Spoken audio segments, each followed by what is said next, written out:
여러분 잘 쉬셨나요? 우리가 앞 시간에 어떤 것들에 대해 살펴봤죠? 프로이드의 이론에 대해서 살펴봤죠. 인간이에 대한 프로이드의 이론에 대해 살펴봤는데요. 첫 번째로 의식 수준에 대해서 살펴봤습니다. 의식 수준에는 어떤 것들이 있다라고 이야기했죠?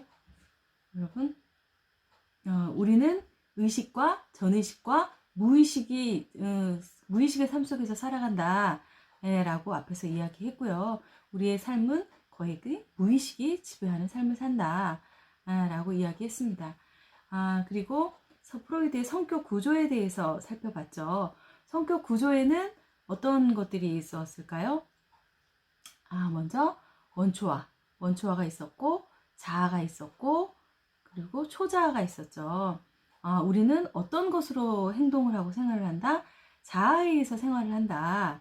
자아에 의해서 생활을 하는데, 그럼 자아는 무엇인가? 우리가 원초아와 초자아 사이에서 이것들의 갈등을 잘 조정을 해주는 것이 자아다. 까지가 우리가 전 시간에 지금 요 앞에서 바로 배웠던 내용들이죠. 기억들을 좀 하시는지 모르겠습니다. 그런 것들을 기억을 하시면서 프로이드가 이제 의식 구조에 대해서 얘기를 하고 성격 구조에 대해서 얘기를 하면서 가장 중요한 것들이 그 프로이드가 얘기하는 것에서 중요한 이론 중에 하나가 이제 방어 기제입니다. 방어 기제.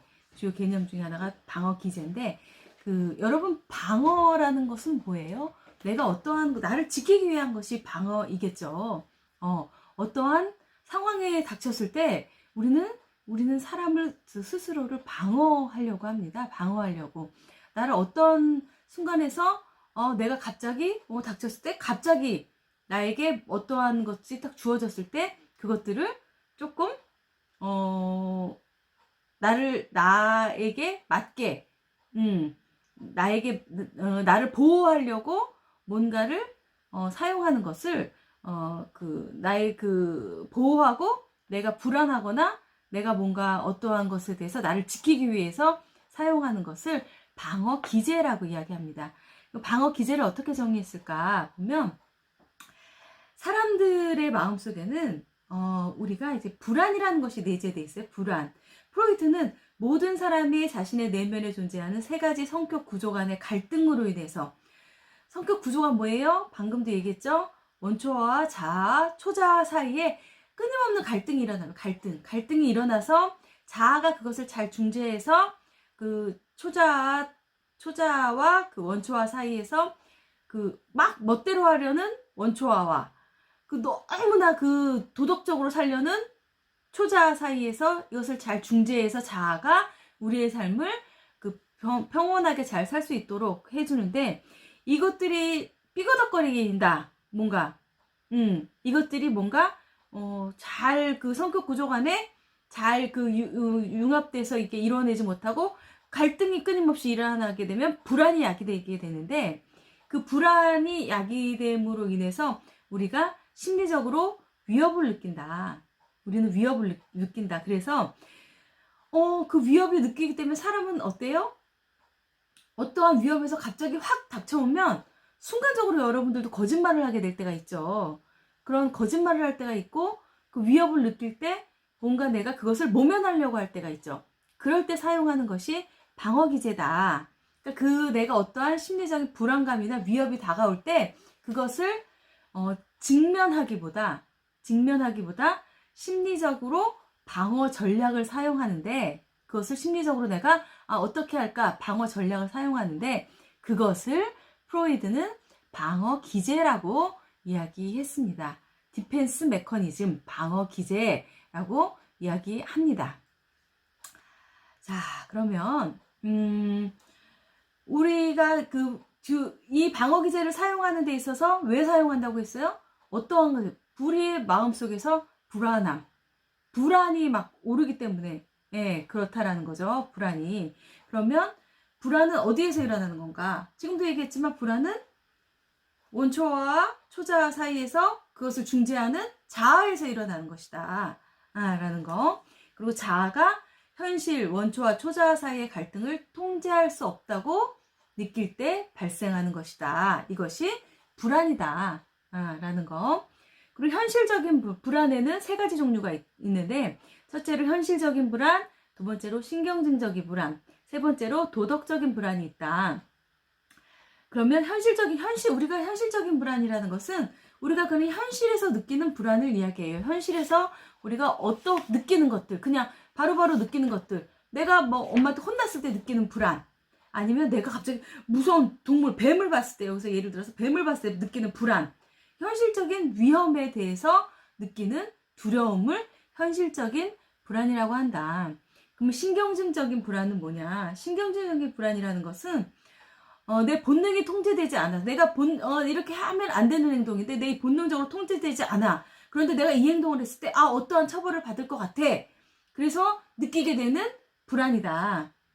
불안, 두려움 이런 것들이 신경증적인 불안이다. 예를 들어서 내가 지나간 사람이 너무 예뻐서 뽀뽀하고 싶어. 그리고 아니면 너무 미워서 막 때리고 싶어. 이래서 이런 행동을 하면 안 되잖아요. 그런데 이런 행동이 막 하고 싶을 때, 이런 행동 하고 싶을 때 느끼는 불안, 이런 것들이 신경증적인 불안이다. 이렇게 심리적으로 느끼는 신경증적인 불안이다. 이고요. 마지막으로 세 번째로 도덕적인 불안이 있는데, 도덕적인 불안은 뭐냐면 도덕적 규칙에 위배되는 행동. 그러니까는 간단하게 내가 도덕적으로 뭔가 엄마에게 막 대들었다거나, 아니면 아는 어른의 선생님을 보고 인사를 안 했다거나, 뭔가 예절 바르게 행동하지 않았을 때 생기는 그 불안을 우리는 도덕적인 불안이라고 이야기합니다.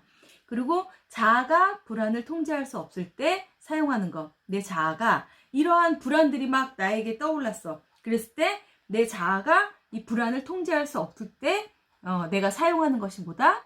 그것이 방어 기제이다. 라는 거. 여러분 이해가 가시죠?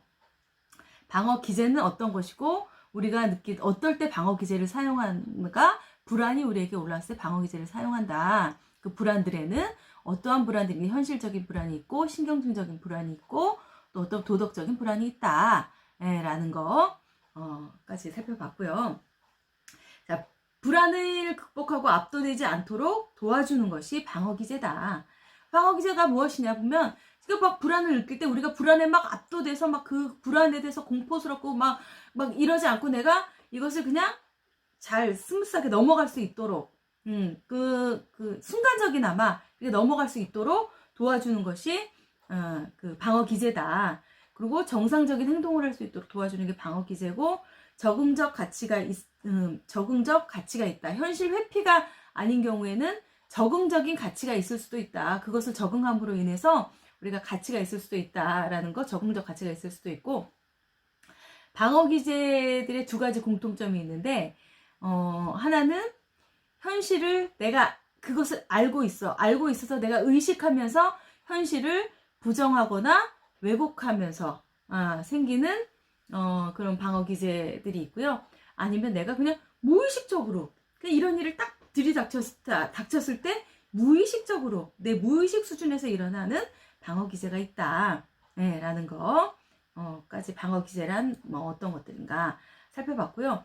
그럼 방어 기제의 종류들에 대해서 한번 살펴볼게요.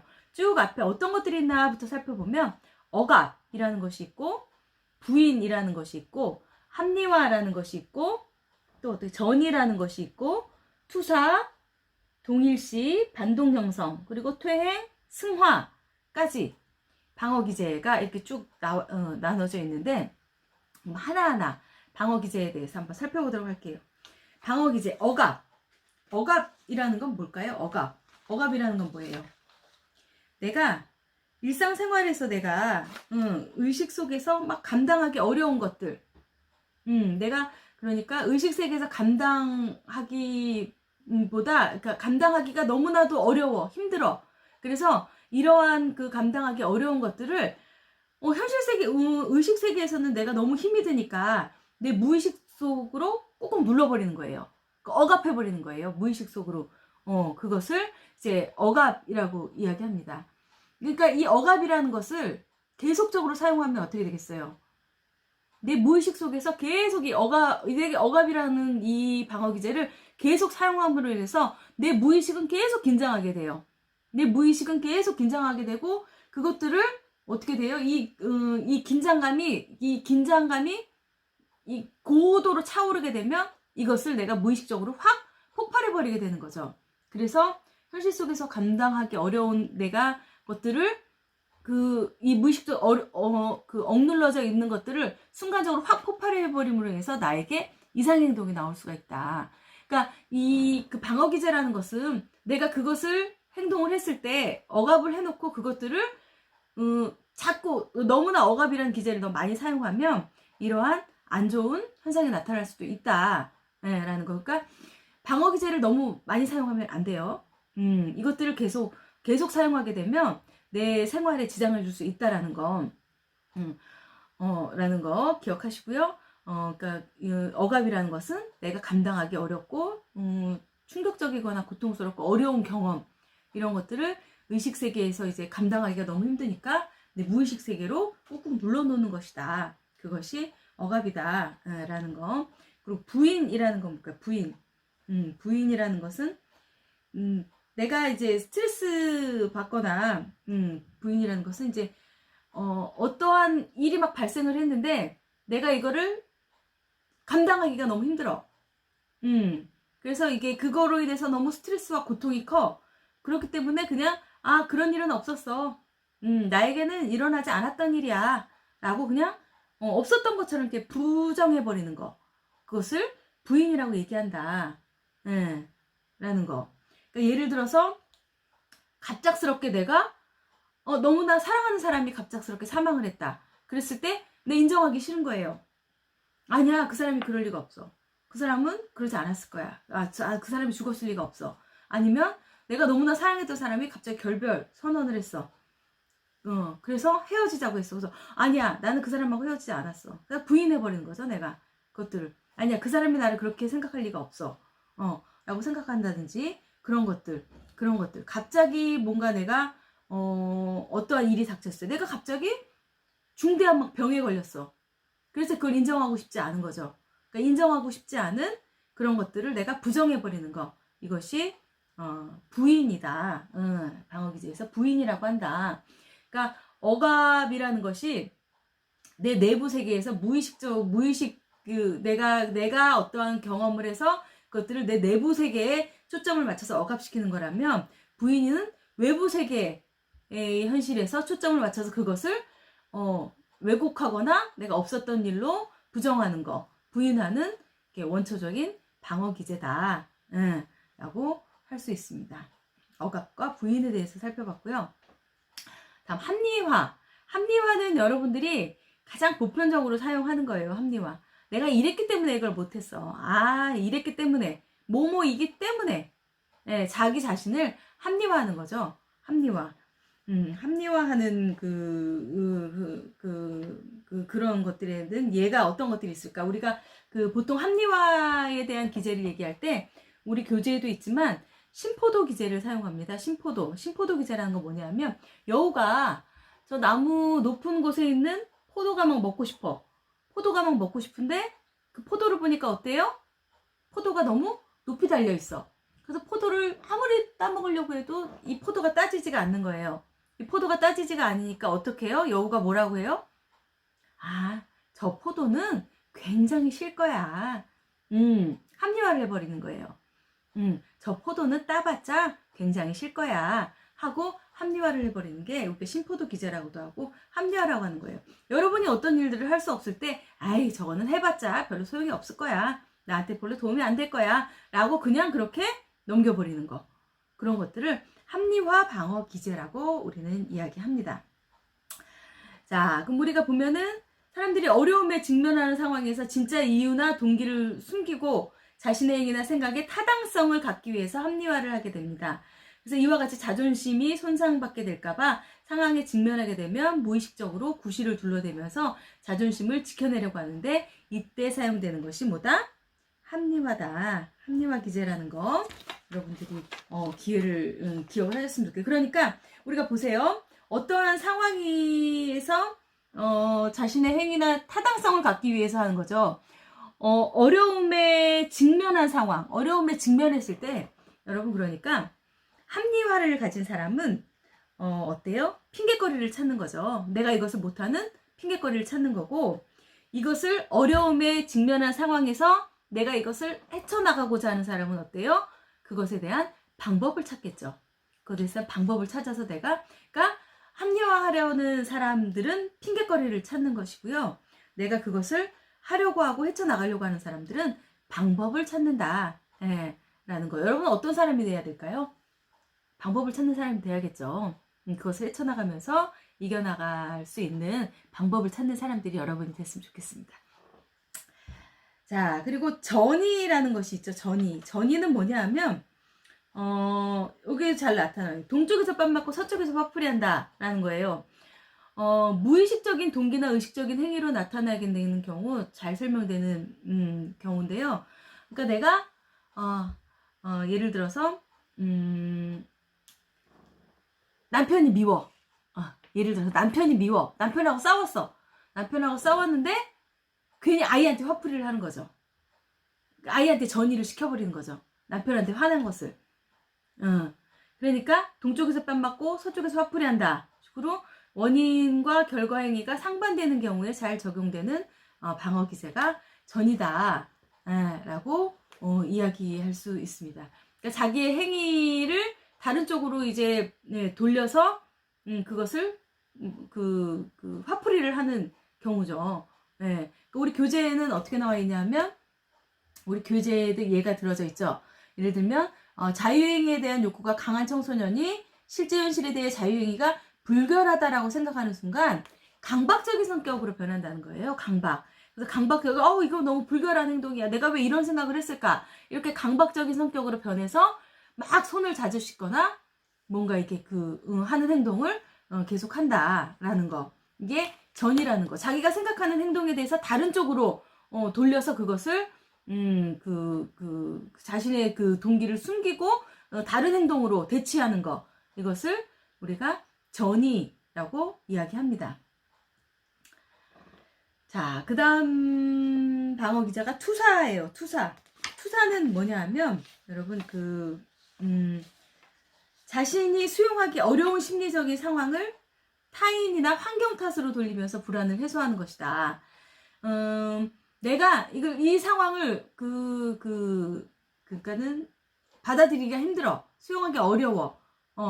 이랬을 때 어때요? 내 불안을 해소하기 위해서 이것은 그냥 내가 아니라 다른 사람이나 이거 환경 때문에 내가 그런 거야. 나는 그러니까 예를 들어서 우리 교재에서 나와 있는 예를 들어 보면 자신이 친구를 미워하는 마음이 있어. 내 관계가 좋지 못할 경우에 내가 친구가 미워. 친구가 미워서 관계를 잘 못하는데 그거를 친구 탓으로 돌리는 거예요.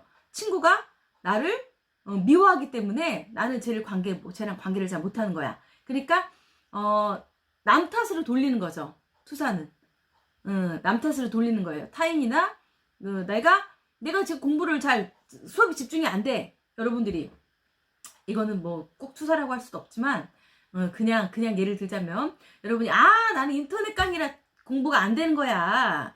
내가 교수님하고 직접 만나서 공부를 했으면 공부가 잘 됐을 텐데 나는 그럼 정말 공부가 이렇게 이제 환경 탓으로 돌리는 거죠. 이런 것들을 투사라고 하다. 물론 여러분하고 저하고 같이 만나서 수업을 했으면 수업이 더 잘 됐겠죠. 이거는 그냥 한 예를 든 거고요. 그거는 이렇게 맞는 말이죠. 여러분하고 나하고 만나서 수업을 했다면 수업이 더 잘 됐다는 건 정말 맞는 말이죠.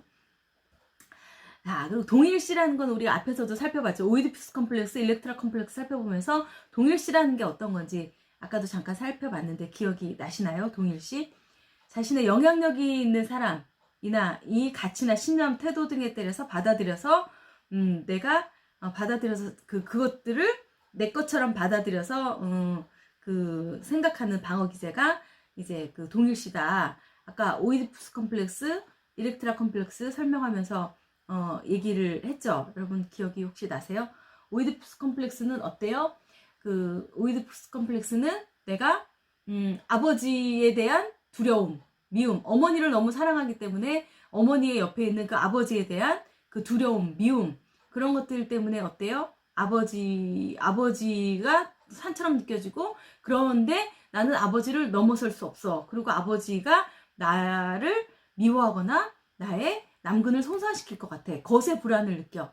것의 불안을 느껴서 내가 아버지처럼 돼야 되겠구나. 아, 내가 아버지를 이길 수 없으니까 아버지처럼 돼야 되겠구나. 라고 해서 아버지를 동일시하게 된다. 여자도 마찬가지고, 여자는 반대로 뭐 아버지를 사랑하기 때문에 어머니에 대한 그런 것들을 느껴서 이제 내가 어머니처럼 돼야 되겠구나. 라고 느끼는 것을 이제 우리는 동일시다. 라고 이야기했죠. 아까도 이 얘기 잠깐 했습니다.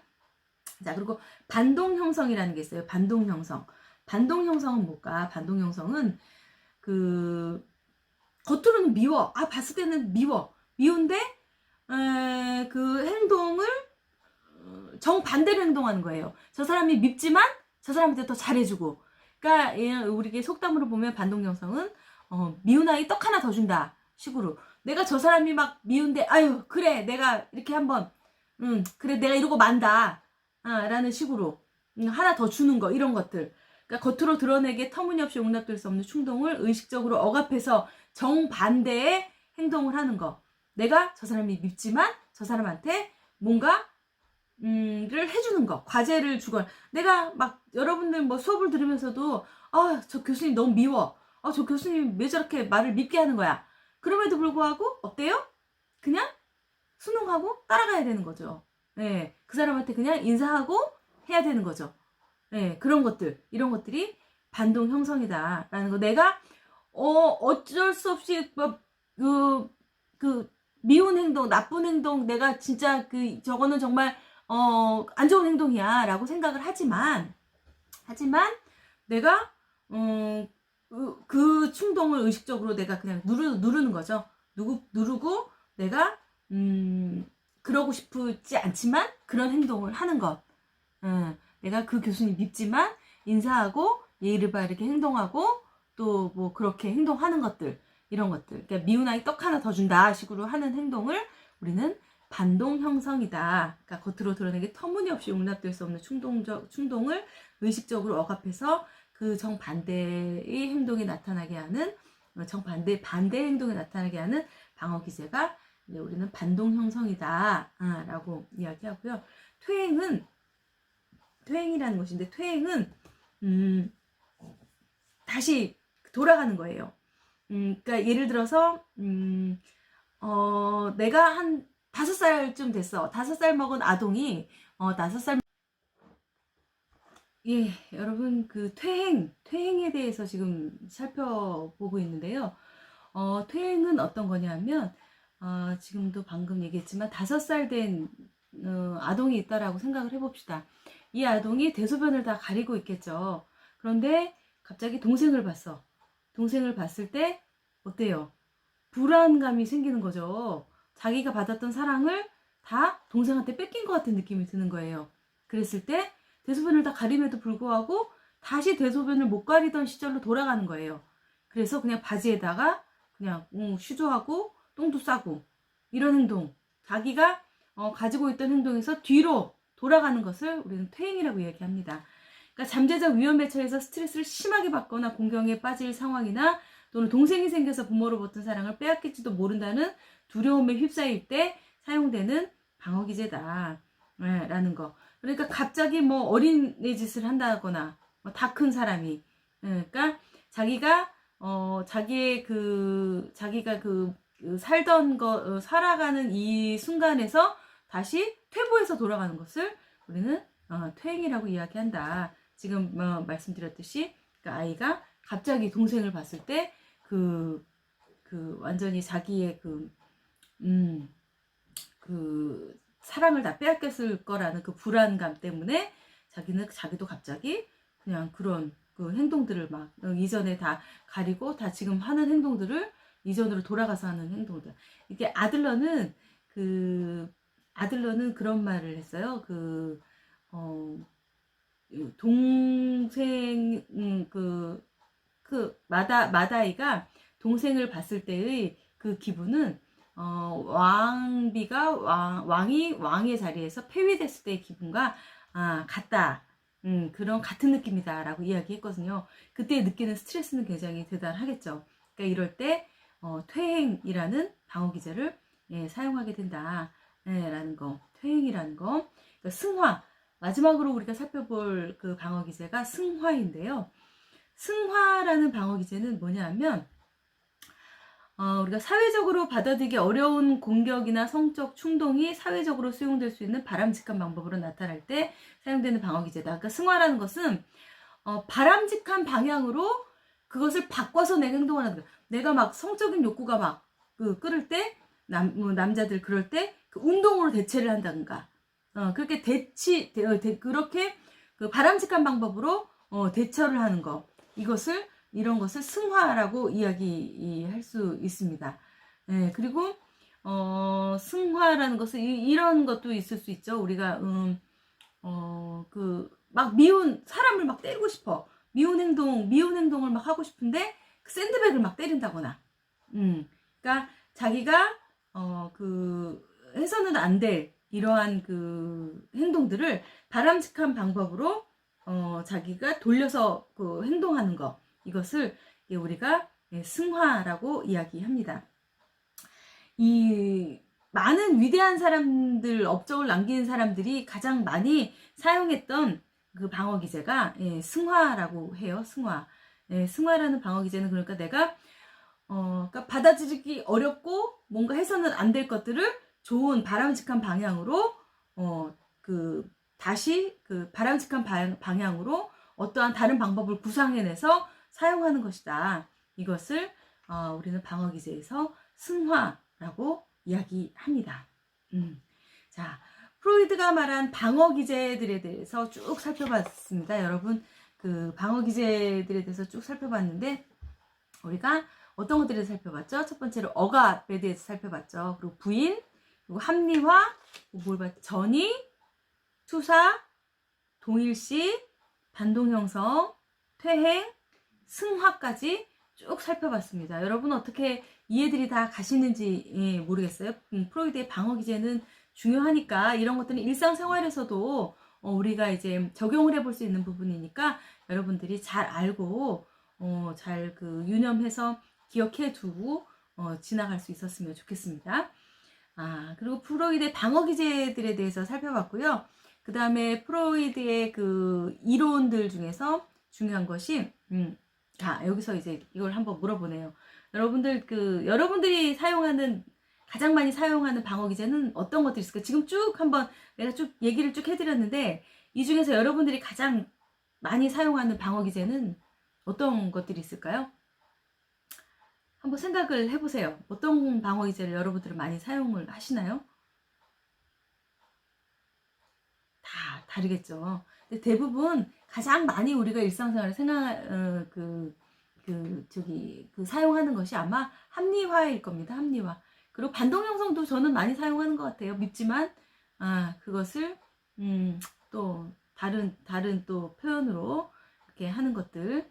그리고 승화 같은 경우를 여러분들 많이 사용하시려고 노력을 하신다면 여러분들이 훨씬 발전된 삶을 살 수 있을 거라고 생각이 됩니다.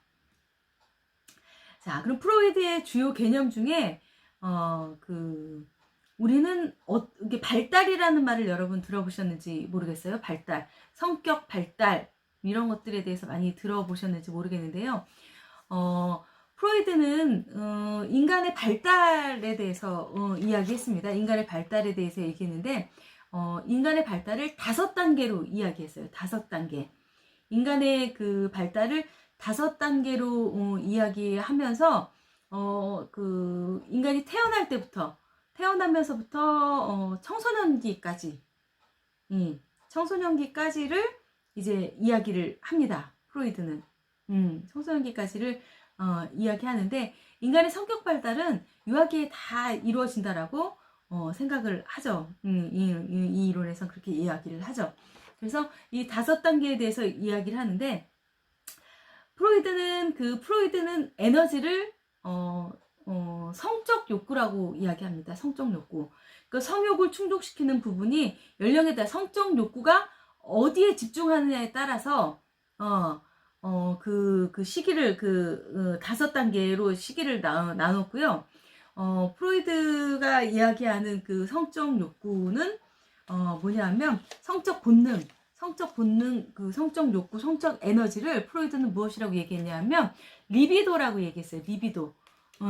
리비도. 그 리비도가 어디에 가 있느냐에 따라서 그 발달 단계가 이루어진다.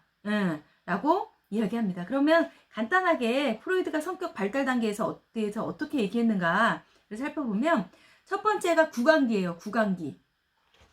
구강기는 뭐냐면 출생으로부터 1세까지 1세까지를 구강기라고 이야기하는데, 구강기는 리비도, 성적 에너지가 입에 가 있는 것을 얘기하죠. 입에 집중되어 있는 거. 리비도는 성적 본능 에너지인데 이것이 입에 그래서 우리는 이것을 구강기라고 얘기합니다. 구강기. 입에 그 성적 본능 에너지가 다 가 있는 시기를 구강기라고 이야기하고요. 생존을 타인에게 의존하는 시기죠. 내가 이것을 먹는 것에 대해서 충분히 충족이 되고 내가 그 의존을 잘 해서 잘 이루어지면 타인에 대한 신뢰가 생기게 된다라는 거죠. 내가 막 먹고 싶을 때 앵앵앵앵 울어. 그래서 바로바로 먹을 것이 주어져. 그러면 사랑과 신뢰가 주어진다라는 거죠. 그리고 그것이 잘 이루어지지 않아. 그러면 타인에 대한 불신이 생기게 된다. 타인에 대한 불신과 사랑이 생기게 된다. 불신이 생기게 된다라고 이야기합니다.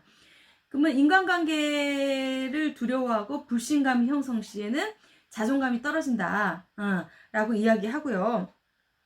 이 시기에, 구강기에 혹시라도 이제 욕구가 과잉 충족된다. 내가 먹고 싶지 않은데 계속 먹을 거를 줘. 과잉 충족되거나 아까 말했듯이 내가 원하는데 이것이 바로 주어지지 않는다. 결핍이 이루어진다. 그랬을 때 욕구가 잘 이루어지지 않았을 때, 고착됐을 때는 어떠냐면 자기중심적인 성격이 된다라고 프로이드는 이야기해요. 자기중심적인 성격이 되고 또는 의존적인 성격이 될 수 있다. 라고 이야기합니다. 그래서 이 시기에 성적 본능 에너지가 입으로 다 향해져 있기 때문에 이 시기가 고착되면 폭음이나 흡연이나 과식 등 입과 관련된 문제 행동이 나타날 수 있다라고 이야기하고요. 이것이 적절하게 잘 이루어지면 자신감이 생기고 관대함, 신뢰감, 그리고 독립성을 갖는 안정적인 특질이 형성된다라고 프로이드는 이야기했습니다.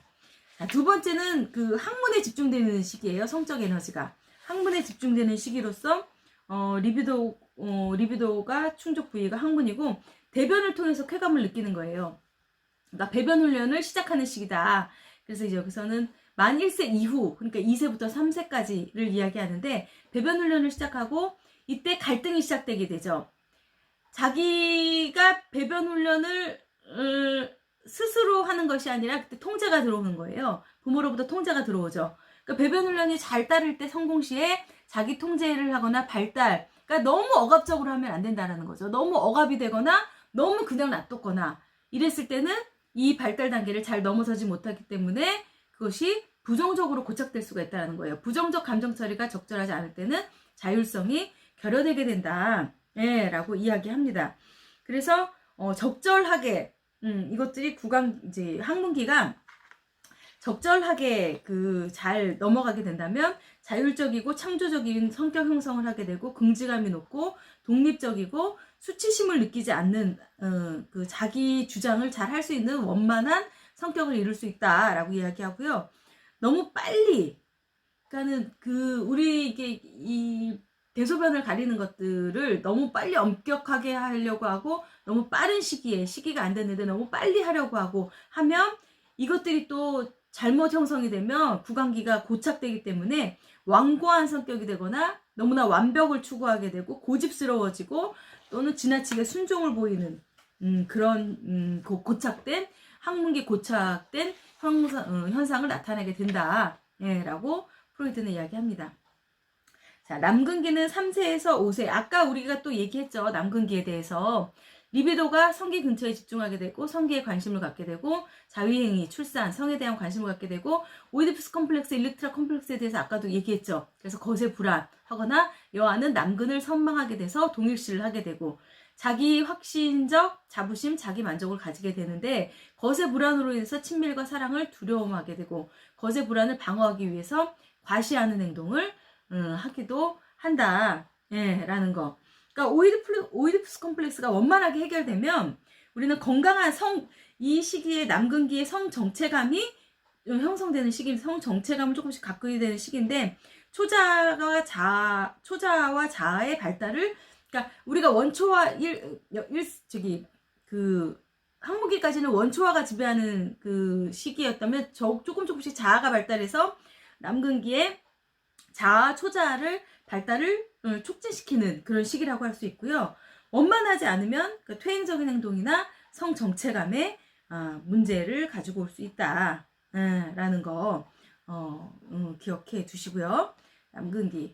그리고 잠복기는 그야말로 잠재되어 있는 시기예요. 나의 리비도가 잠재되어 있는 시기. 리비도가 무의식 속으로 잠복되어 있어 실제로 부딪히는 새로운 갈등이나 충동은 거의 일어나지 않는 시기다 라고 이야기하는 것이 이렇게 잠복기라는 거.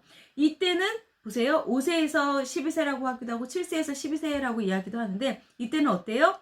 우리가 이제 부모의 곁을 좀 떠나서 동성 친구들 또래 관계를 막 형성하는 시기죠. 또래 관계를 막 형성하면서 동성 친구와 사회화를 이루어가는 시기입니다. 그래서 관심이 엄마나 아빠에게 막 쏠려있던 관심이 그때부터는 어디로 가요? 가족들로부터 벗어나서 친구나 선생님, 타인들에 대해서 집중하게 됩니다. 이때는 학업 활동을 막 열심히 하면서 성취감을 느낄 수도 있고 이때가 잘 이루어지지 못하면 그 대인관계나 이런 것들이 잘 원만하게 이루어지지 못하면 어때요? 학업 성적은 물론이고 성취감도 느낄 수 없게 되겠죠. 그리고 대인관계 이때가 잘 그러니까 사회화가 잘 형성되고 또래 친구들과의 관계가 잘 형성되면 자신감과 적응력이 굉장히 높아질 수 있다. 그렇게 반대로 고착되면 그 반대 현상이 일어난다라고 이야기할 수 있겠죠. 자, 마지막으로 프로이드가 얘기한 마지막 단계가 생식기입니다. 생식기. 생식기는 사춘기 이후를 얘기하는데요. 무의식 속에 억압되어 있던 성적 에너지가 의식적으로 이제 막 떠오르는 거예요. 성적 본능 에너지, 리비도가 이성으로 향하게 되는 시기. 그러니까 13세 이후부터 이제 이성으로 막 향하게 되죠. 우리는 일단 사춘기라고 이야기하죠. 사춘기부터의 시기를 막 이야기하는데 이때는 어때요, 여러분? 심리적으로 부모에게서 어때요? 부모에게서 막 독립을 하려고 하죠. 심리적으로 부모에게서 막 독립을 하려고 하고 독자적인 주체적인 생활을 막 하려고 해. 근데 부모가 그것을 막 억압하고 간섭하고 막 하면 어때요? 그것에 대해서 그 억압된 것에 대해서 억압하게 되면 언젠가는 그것이 스프링처럼 튀어나와서 반항을 하게 되는 시기가 되는 거죠.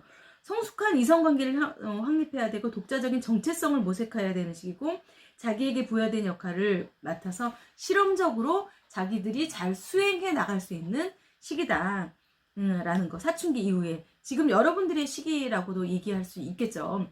여러분들이 지금 이제 부모로부터 이제 심리적인 독립을 하면서 여러분들의 인생을 조금씩 잘 만들어 나갈 수 있는 그런 시기가 이제 프로이드는 사춘기 이후에 생식기다 라고 이야기했습니다. 자, 이제 시간이 많이 지났죠. 우리가 프로이드 이론 우리가 이번에 심리학적 인간 이해에서 정신 역동적 관점의 인간 이해 프로이드에 대해서 한번 쭉 살펴봤습니다. 그래서 프로이드가 가지고 있는 인간에 대한 기본 이해라든지 주요 개념에서 의식 수준은 어떤가, 그리고 프로이드가 그 의식 수준에 대해서 있고 프로이드의 성격 구조는 어떠한 것들이 있는가, 그리고 방어 기제는 어떤 것들이 있는가, 그리고 마지막으로 살펴본 건 뭐예요? 프로이드가 어떻게 인간은 발달하는가. 인간은 5단계로 발달한다. 그래서 그 구간계로 시작해서 우리는 생식기까지 5단계로 프로이드는 인간은 발달한다. 인간의 인간의 발달 단계까지, 예, 쭉 한번 성격 발달 단계까지 우리가 이번 시간에 살펴봤습니다. 다음 시간에는, 우리가 여러 이론들이 지금 있죠. 거기서 이제 정신역동만 살펴본 것이고, 다음 시간에는 행동 및 사회학 관점에서의 인간 이해, 인본주의, 성경적 관점. 그래서, 아직 정신역동이 아직 안 끝났네요. 정신역동에서 에릭슨의 이론이 있습니다. 에릭슨의 이론까지가 정신역동의 이론이고요.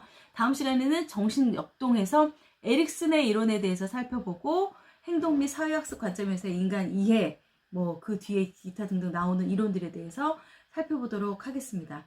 여러분, 좀 긴 시간이었는데요. 잘 이해가 되셨으면 좋겠고요. 모르는 것들은 잘 메모해서 다음에 질문할 수 있었으면 좋겠습니다. 여러분 수고하셨습니다. 다음 시간에 뵙겠습니다. 수고하셨습니다.